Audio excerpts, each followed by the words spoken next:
I was wrong. I don't know that I could have been more wrong about Ohio State and Oregon. I thought the Buckeyes were going to mop the floor with the Ducks. It would not be close because Ohio State was better than Oregon at virtually every possession. And that wasn't the case. I underestimated Oregon.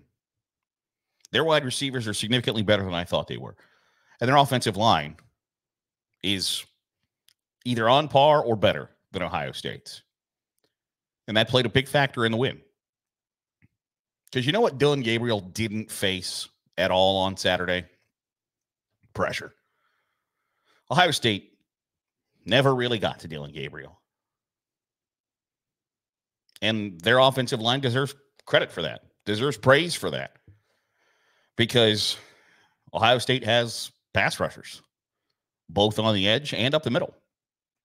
And they never really got to Dillon Gabriel.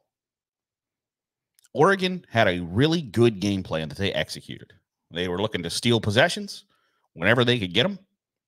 They were looking for efficiency, and they were significantly more efficient than Ohio State was. And when push came to shove, Oregon performed when Ohio State did not. When the going got tough, the Ducks got going. And they deserve a boatload of credit for the way that they played and won against a team that I think a lot of people in the country thought was either the best or second best team in America, and Oregon beat them. Now, that's not to say that they might not play, they might play down the road, and it might be a different result. And Ohio State might have learned something from the game. I don't know that, and this is, again, I think one of the nice things about the 12-team playoff is Ohio State's not out of it by any stretch of the imagination. Can't probably afford another loss or a loss to somebody they shouldn't lose to. But it is not the end of the world for any stretch for Ohio State. But Oregon, give credit where credit is due. I could not have been more wrong about a lot of their personnel. I underestimated them. And they showed the college football world that they are for real. Now they need to continue that. They can't then go out and lay just a big fat egg against Purdue on Friday night. That would be bad. But Oregon showed they belonged in a really impressive way. And speaking of Dillon Gabriel, this plays into my theory that I think is correct. And that is that if you are a quarterback who balls out at the group of 5 level, if you can show that you can play, and it's not necessarily those around you as much as you are elevating everybody else, there is a spot for you somewhere in the Power 5. You saw it with Dillon Gabriel at Oklahoma, and you saw it at Oregon. When he was playing at Central Florida, he was killing it. Showed without a shadow of a doubt that he could play and that he deserved to be on the big stage. And he found his way to the big stage. Diego Pavia played at New Mexico State, was a baller, played really, really well enough to go to Vanderbilt and play really well at Vanderbilt. I had mentioned Grayson McCall in the early portions of the preseason and going into the season that I thought Grayson McCall would be a really great player for North Carolina State. And injuries have made that a little bit more difficult than he probably projected it. But I think that there's really no denying that if you see a group of 5 quarterback who plays at a really high level, and even not in, like get the attention for the Heisman Trophy and things like that, those group of 5 quarterbacks, people are watching, people are paying attention, and they see the players that not everybody on planet Earth sees. For instance, Curtis Rourke at Indiana is having a spectacular season. 1,700 yards passing, 14 touchdowns, 2 interceptions. He transferred to IU from Ohio, where he played really well. I think the more you see it, the more I would be convinced that the quote unquote lesser schools in the Power 4 conferences, right? Like your Minnesotas, Rutgers, Northwesterns, and your Mississippi States and Vanderbilts and South Carolinas of the world. That might be their key to recruiting success in the future, because it has never been more important to be really, really good at the quarterback spot. For instance, if you go down the list of the standings in the SEC, Texas A&M is 3-0. They've got the quarterback situation figured out. Texas, quarterback situation figured out. LSU, Georgia, quarterback situation figured out. Alabama, Tennessee. They all know who their quarterback is definitively and have a future with him. The teams at the bottom, Mississippi State, not playing well at quarterback. Auburn, not playing well at quarterback. Kentucky, not playing well at quarterback. South Carolina, and go on and on. But it makes perfectly logical sense of like, hey, this guy playing football good conceivably will continue to play football good if we bring him to our school. And so when Dillon Gabriel was in a rock and a hard place, when Oklahoma was in a rock and a hard place with Dillon Gabriel, we want you back, but we got 2 young quarterbacks we feel really strongly about. I don't know that we have room for you. Sorry. That's somebody else's game. And you're going to see that continually. I think kids move up from the group of 5 that might not get the offers that they want out of high school.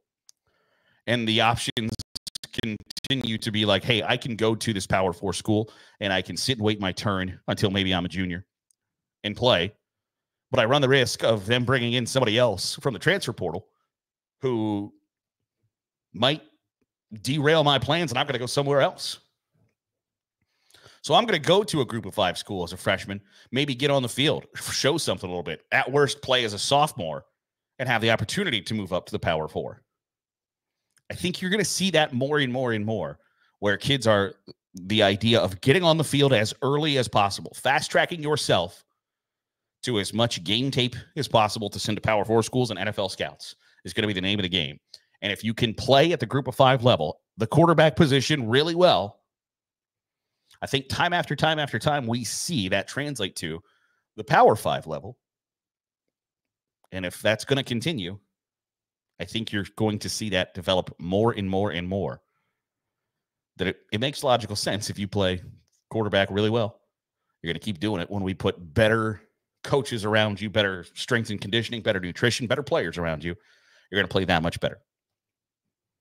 So I think you're going to continue to see that. And I think Dillon Gabriel is kind of like exhibit A in that case of, if you can play down here at a really high level, there's a really good chance you can move up and play really well here too.